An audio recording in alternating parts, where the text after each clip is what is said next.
नमस्कार मित्रों, मैं डॉक्टर निखिल अग्निहोत्री कामठी से कुछ ज़रूरी बातों को आपके साथ शेयर करने के लिए मैसेज फॉरवर्ड कर रहा हूँ। अभी मैं देख रहा हूँ, मैं खुद कोविड वार्ड में काम कर रहा हूँ। पिछले कुछ दिनों से कोविड पेशेंट्स को देख रहा हूँ। सारे पेशेंट्स का हम लोग हिस्ट्री नोट डाउन करते हैं, पेशेंट को कैसे बीमारी हुई, कैसे इन्फेक्शन हुआ, कहाँ से आया। कम्युनिटी स्प्रेड में तो बताना बहुत मुश्किल होता है इन्फेक्शन कहाँ से आ रहा है, लेकिन एक कॉमन ट्रेंड जो मैं देख रहा हूँ कि लोग जब अभी लोगों को अगर फीवर आता है, बुखार आता है, लोग अभी भी सुधरे नहीं हैं, अभी भी पुराने ढर्रे पे चल रहे हैं।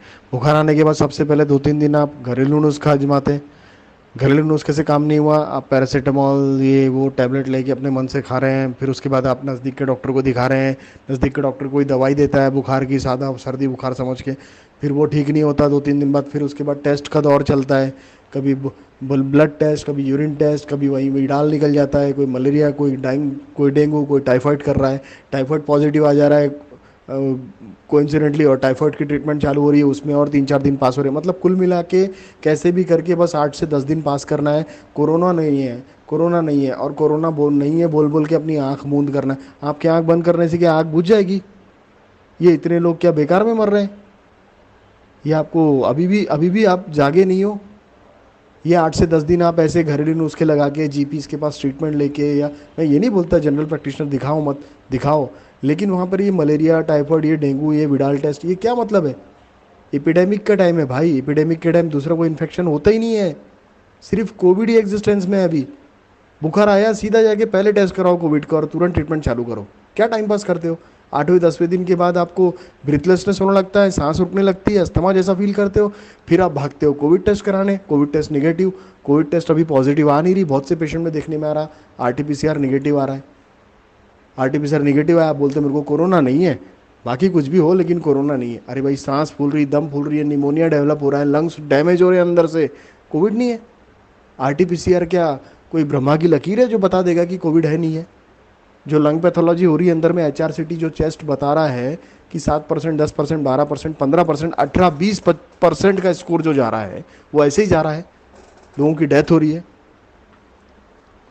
और उस समय आप जब भागते हो ना इमरजेंसी में, उस समय आपको ना तो बेड मिलता है, ना ऑक्सीजन मिलता है, ना ट्रीटमेंट मिलता है, ना डॉक्टर मिलता है। कहाँ से होगा इतने पैनिक सिचुएशन में? पहले ऑलरेडी पैनिक मचा हो आप, और पैनिक में और खुद को और परेशान कर रहे हो। इस तरह से काम नहीं होता है, लापरवाही से काम नहीं होता है। आपको बुखार आया, आपको पहले ही दिन टेस्ट करना चाहिए, आपको पहले ही दिन जाना चाहिए, और नहीं तो फिर कोविड का ट्रीटमेंट शुरू कर ही दो एटलीस्ट। अगर नहीं कुछ कर रहे हो तो घर से आइसोलेट हो जाओ, बाकी लोगों से दूर रहो, बाकी लोगों को इन्फेक्टेड मत करो। कि नहीं बस कोइंसिडेंटली अगर किसी को पता चल भी जाता है, वो ट्रीटमेंट ले भी लेता है, तो 15 दिन क्वारंटाइन रह गया, 15 दिन के बाद वो समझता है मैं तो सुपरमैन बन गया, मेरा कोरोना ठीक हो गया, मेरी रिपोर्ट नेगेटिव आ गई, वो चल के इधर उधर गाँव में मस्त घूमता है। अरे भाई, जब तुम निगेटिव स्टेट में आते हो, वही स्टेट सबसे ज़्यादा इन्फेक्टिव स्टेट होती है। उसी समय सबसे ज़्यादा वायरसेस हमारी बॉडी से शेड ऑफ होते हैं, और वो वायरस हमारे आसपास के लोगों को जम के इन्फेक्ट करते हैं, क्योंकि उनने अपना कोर्स हमारी बॉडी पे पूरा कर लिया। 15 दिन का उनका खेल हो गया। अब हमारे को टाटा बाय बाय करके वो हमारे आसपास दूसरा होस्ट, कोई दूसरा शिकार ढूंढते हैं, और वो हमारे नज़दीक का ही कोई होता है, या तो हमारे घर का, या अपना दोस्त, या अपना रिश्तेदार, जिसको हम फ्री में इन्फेक्शन बांटते रहते हैं और बड़ी खुशी से बताते हैं कि मेरा तो निगेटिव आ गया हूँ, मैं निगेटिव हूँ। अरे भाई, तू निगेटिव, बाकी लोगों को पॉजिटिव कर रहा है। 20 दिन चैन से बैठ के टिका नहीं सकते एक जगह अपनी, ठेका लेके रखा सारे मार्केट में घूमने का। लोग खुद गलतियां कर रहे हैं और लोग खुद भुगत रहे हैं। सड़कों पे लाशें दिखेंगी, देखना। ये जो कई कई बॉडीज होती है जो एनएमसी देखते, एनएमसी भी देखती है। पेपर सबसे बड़ा एविडेंस बन गया विषय में। कोविड रिपोर्ट अगर पॉजिटिव है तो एनएमसी बॉडी ले जाती है डिस्पोज करने के लिए, और कोविड रिपोर्ट नेगेटिव है तो एनएमसी बॉडी नहीं ले जाती, बॉडी सीधा हैंड ओवर होती है रिलेटिव को। पेशेंट मरा तो वायरल निमोनिया से ही है ना। अब वो वायरस कौन सा था, ये किसने डिटेक्ट किया? मैं बोल रहा हूँ वो कोविड ही है। तो आरटीपीसीआर रिपोर्ट अगर नेगेटिव है और उसके बाद भी पेशेंट निमोनिया से मर रहा है, वायरल निमोनिया डायग्नोसिस होकर मर रहा है, और बॉडी अगर कोविड नेगेटिव रिपोर्ट के कारण एनएमसी डिस्पोज नहीं कर रही, हैंड ओवर कर रही है रिलेटिव्स को, तो रिलेटिव वो बॉडी घर लेके जा रहे हैं, क्या वो इन्फेक्शन ट्रांसफ़र नहीं कर रहे कम्युनिटी में? क्या वो इन्फेक्शन कैरी नहीं कर रहे अपने घर तक? ऐसा कोई भी पेशेंट जो निमोनिया से डेथ हो रहा है उसको कोविड ही समझो, भले आरटीपीसीआर उसका निगेटिव आया हो। ये खिलवाड़ हो रहा है अपनी जान से। ऐसी बॉडीज़ आप हॉस्पिटल से सीधे शमशान घाट ले जाओ और बहुत केयरफुली डिस्पोज करो, खुद भी अगर कर रहे हो तो मत ले जाओ घर पे उनको। मत लाओ ऐसी बॉडीज़ को घर पे।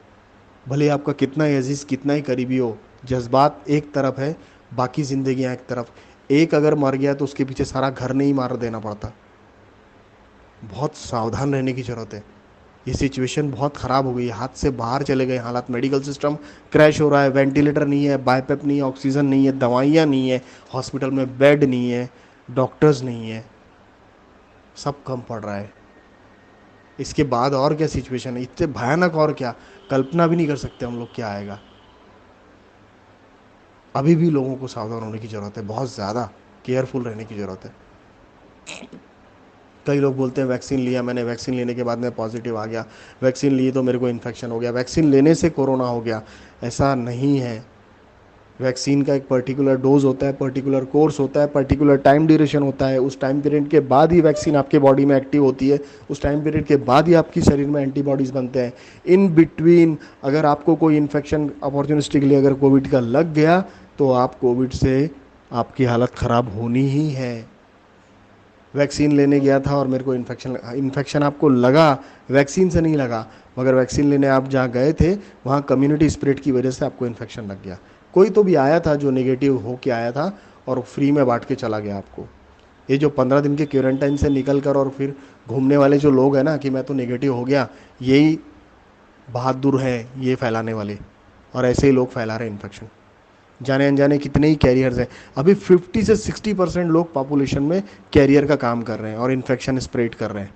उनको खुद को भी नहीं पता कि मेरे को ये कोविड है, बिकॉज वो सिम्टोमेटिक है। ऐसे कई लोग हैं जो फैला रहे हैं। नए स्ट्रेन आ गए वायरस के। 12 घंटे में पेशेंट का जो सिटी का स्कोर है वो 2 से 12 पे चला जाता है, 12 से 22 पे चला जाता है 12 घंटे में।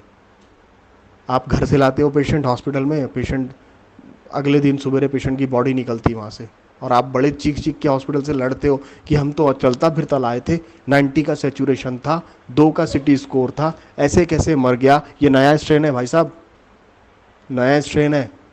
12 घंटे में 80% लंग खा जाता है, डैमेज कर देता है, मौका नहीं देता संभलने का। कोई दवा काम नहीं करती, कोई वेंटिलेटर सपोर्ट नहीं करता। वेंटिलेटर सपोर्ट कैसे करेगा, हार्ट बंद हो जाता है पेशेंट का। कैसे दिमाग में लोग कल्पना लड़ते हैं कि लोग लाशों को वेंटिलेटर लगा के डॉक्टर रखते हैं। अरे कैसे रखेगा भाई, एक फूटा हुआ बलून में हवा कैसे भरोगे आप, भर ही नहीं सकते। आप में ताकत है, भर के बताओ मेरे को। जो चीज़ पॉसिबल नहीं है, जो चीज़ नहीं हो सकती, उन चीज़ों के पीछे दिमाग क्यों लगा रहे हो। अरे जो फैक्ट है, अभी आप फैक्ट को देखो, सच्चाई को देखो, सत्य के धरातल पे खड़े होकर सोचो तो। आप क्या खिलवाड़ कर रहे हो अपने साथ में, काढ़ा पी रहा हूँ, पैरासीटामोल खा रहा हूँ, डॉक्सी खा रहा हूँ। अरे मत करो ये सब यार। आरटीपीसीआर कराओ, आरटीपीसीआर निगेटिव आ रहा, फिर भी कोविड का ही ट्रीटमेंट लो। किसी भी फीवर को सादा फीवर मत समझो। महामारी का समय है, एपिडेमिक का दौर है। यहाँ पे फीवर सादे नहीं होते भाई साहब, यहाँ हर फीवर कोविड ही है।